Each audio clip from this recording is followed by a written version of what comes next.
السلام علیکم ورحمۃ اللہ وبرکاتہ۔ پیارے حضور، ایسا پیارے حضور، اگر کوئی شراب خانہ یا تمباکو نوشی اور اسی طرح کا کوئی کاروبار کرتا ہے تو اس کو کیسے سمجھایا جا سکتا ہے؟ دیکھیں، تمباکو نوشی تو مکروہ چیز ہے، ایک حرام تو نہیں۔ ہاں، حضرت مسلم علیہ السلام نے یہ فرمایا ہے کہ حضرت صلی اللہ علیہ وسلم کے زمانے میں اگر ہوتی تو شاید حرام ہو جاتی۔ باقی جہاں تک شراب کا تعلق ہے، وہ قرآن کریم نے بھی اس سے منع کر دیا، اسلام نے بڑی سختی سے اس کے بارے میں روک دیا۔ تو سور کھانا تو ایک اضطراری کیفیت میں جائز ہے، لیکن شراب پینا کبھی جائز نہیں قرار دیا۔ لیکن تب بھی کیونکہ اس کا فائدہ ہو سکتا ہے، اس لیے بعض دوائیوں میں وہ استعمال ہو جاتی ہے اور اس حد تک جائز ہے۔ لیکن اس سے بھی ناجائز اگر فائدہ اٹھاؤ تو وہ بھی غلط ہے۔ مجھے یاد ہے جب ہم پڑھتے تھے یونیورسٹی میں، ہمارے بعض اسٹوڈنٹ جو اس طرح قسم کے تھے، غلط عادتوں میں پڑے ہوئے، وہ کف سیرپ، اس میں الکوہل کی مقدار کافی ہوتی ہے، 50-60% ہوتی ہے، وہ لے کے، شراب تو پاکستان میں اس طرح ملتی نہیں، تو وہ لے کے وہ کئی شیشیاں نے اکٹھی کر کے اپنا نشہ پورا کر لیا کرتے تھے پی کے۔ اس کو نقصان بہت زیادہ ہوتے تھے، پھر بیمار بھی ہو جاتے تھے اور بہت بے شمار قسم کی بیماریاں ان پہ لگ جاتی تھیں۔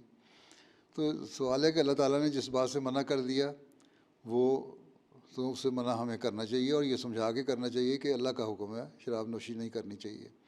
جہاں تک تمباکو اور سگریٹ وغیرہ کا تعلق ہے، یہ ہم یہ تو کہہ سکتے ہیں یہ مکروہ ہے، اور لیکن حرام نہیں کہہ سکتے اس کو، اور غلط چیز ہے۔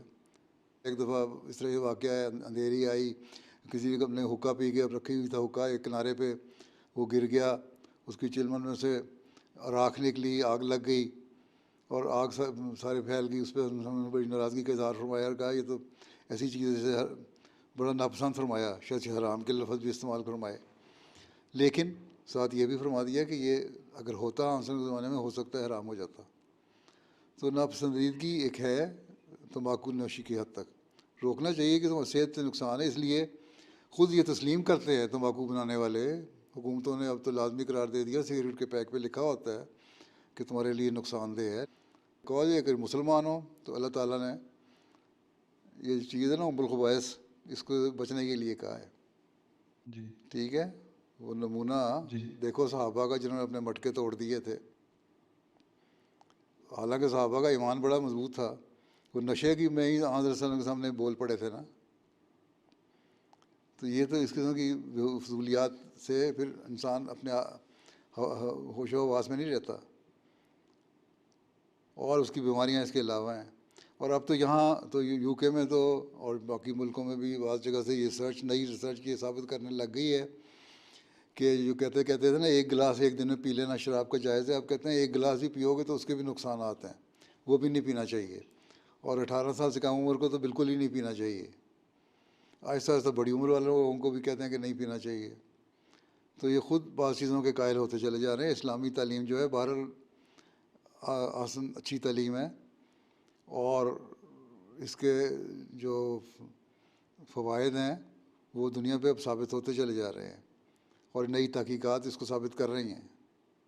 تو اس لحاظ سے ان کو سمجھاؤ پیار سے، لیکن ریجڈلی نہیں، پیار سے محبت سے سمجھاؤ کہ یہ بری چیز ہے، اس کو بچنا چاہیے۔ اور ہم نے جو اس زمانے میں مسیح موت کو مانا اور یہ عہد کر کے مانا کہ آپ سچے اور برحق ہیں، تو آپ نے جس چیزوں کو ناپسند فرمایا ہمیں بھی ان چیزوں سے بچنا چاہیے۔ میں بھی 2-3 خطبے بھی اس بارے میں دے چکا ہوں پہلے، اگر تم لوگ سنو تو اس میں بھی کافی دلیلیں دی ہوئی ہیں۔